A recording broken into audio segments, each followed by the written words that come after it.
Now to Highland Park, Illinois, where 7 people have now died from that mass shooting on the 4th of July, and we're learning a lot more about them. Jackie Sunheim was a member of North Shore Congregation Israel, where she taught preschool and coordinated special events. Nicholas Toledo was a grandfather, and his granddaughter says he loved fishing, painting, and taking walks with his family in the park.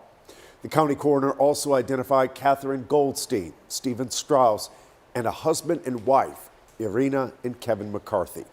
The shooter opened fire from a rooftop as a parade marched by, wounding or injuring another 30 people. And Ariel Placencia just learned a lot more about the planning behind this attack and how he initially got away. So have any charges been filed yet? Well, Chris, law enforcement is expecting charges to be announced soon, possibly around 5:30 this evening. So we'll, of course, keep you posted. They also said that the suspect, who was the owner and purchaser of 5 firearms, is talking to investigators. At this point, we have not developed a motive from him. That's one question Illinois investigators are still trying to answer.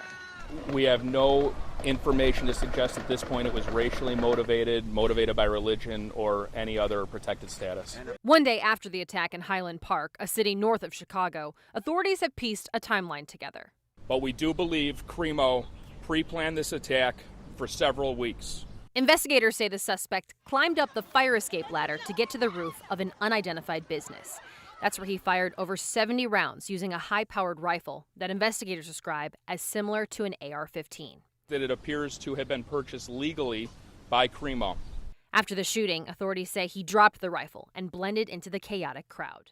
Cremo was dressed in women's clothing, and investigators do believe he did this to conceal his facial tattoos and his identity. After tracing the firearm and looking at video, investigators identified Robert Cremo III, a Highwood resident, as the suspect. The 21-year-old allegedly walked to his mother's house in the area, took her vehicle, and briefly drove to Wisconsin. A resident later spotted the vehicle and called 911. Cremo was arrested after a traffic stop in nearby Lake Forest, Illinois. Inside the vehicle, there was a second rifle located. Now, law enforcement said they are also investigating disturbing social media videos that the suspect, Chris and Izzy, reportedly posted online and on social media. Had law enforcement ever gone to the suspect's house? So, Izzy, we actually learned that they had twice in 2019. The first call involved an attempted suicide by Cremo. That was in April. And then the second one was in September 2019. A family member reported that Cremo said he was going to kill everyone.